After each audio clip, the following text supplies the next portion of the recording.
Police అమరవీరుల వారోత్సవాల్లో భాగంగా ఈ నెల 26వ తేదీన సిఆర్ఆర్ ఫంక్షన్ హాల్లో మెగా బ్లడ్ క్యాంప్ను నిర్వహిస్తున్నామని ఎస్ఐ శివరాకేష్ తెలిపారు. గురువారం ఆయన స్థానిక పోలీస్ స్టేషన్లో మాట్లాడారు. SP Ajitha Vejandla, DSP Srinivasarao, CI Sivaramakrishnareddy ఆదేశాల మేరకు ఈ బ్లడ్ క్యాంప్ నిర్వహిస్తున్నామన్నారు. ఈ క్యాంపులో యువతీ యువకులు, నాయకులు, ప్రజా ప్రతినిధులు పాల్గొని జయప్రదం చేయాలని ఆయన కోరారు. ఈ అమరవీరులకు సంబంధించిన వారోత్సవాలు జరుగుతాయి. ఈ వారోత్సవాల్లో భాగంగా గౌరవ ఎస్పీ మేడం, అట్లాగే రూరల్ డిఎస్పీ సారు, మా పొదలకూరు సిఐ సారు వీళ్ళందరూ ఇన్స్ట్రక్షన్స్ ఇచ్చిన మేరకు ఒక బ్లడ్ డొనేషన్ క్యాంప్ కండక్ట్ చేద్దామని చెప్పని నిర్ణయించుకోవడం జరిగింది. ఈ బ్లడ్ డొనేషన్ క్యాంప్ ఎందుకు అని అంటే, మాది నేషనల్ హైవే స్ట్రెచ్, మాకు మనుగోలు తరఫున 13 to 15 కిలోమీటర్ స్ట్రెచ్ ఉంది. ఈ స్ట్రెచ్లో నిత్యం మనకి యాక్సిడెంట్స్ అవుతూ ఉంటాయి.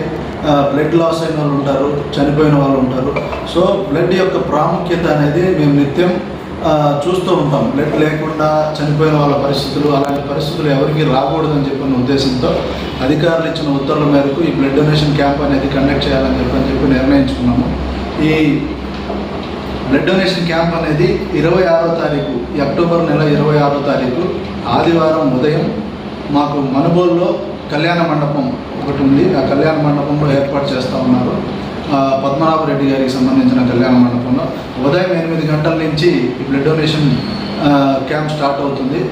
మా అధికారులు, అట్లాగనే నాయకులు అందరూ, ప్రతి ఒక్కరు, ప్రెస్ వాళ్ళు అందరూ అటెండ్ అయ్యి ఈ బ్లడ్ డొనేషన్ క్యాంప్ ఈవెంట్ని సక్సెస్ఫుల్గా కంప్లీట్ చేసి, రక్తదాతలు మనం రక్తం ఇవ్వడం వల్ల అనేక మంది ప్రాణాలు నిలబెట్టడానికి, అట్లాగే చాలామంది ఇచ్చేదానికి మనం ఇన్స్పిరేషన్గా ఉండాలని చెప్పి ప్రతి ఒక్కరిని ఆశిస్తూ 26వ తారీఖు ఆదివారం అక్టోబర్లో ప్రతి ఒక్కరు అటెండ్ అయ్యి దీనికి రక్తదానం చేసి ఈ ఈవెంట్ని సక్సెస్ఫుల్గా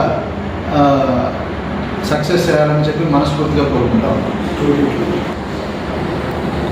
ఈ సదరు రక్తదాన శిబిరం వచ్చేసి మనకు మనుగోలు హెడ్ క్వార్టర్లో సిఆర్ఆర్ కళ్యాణ మండపంలో వాళ్ళ దాతృత్వంతో కూడా ఈ కళ్యాణ మండపంలో ఏర్పాటు చేయడం జరుగుతుంది.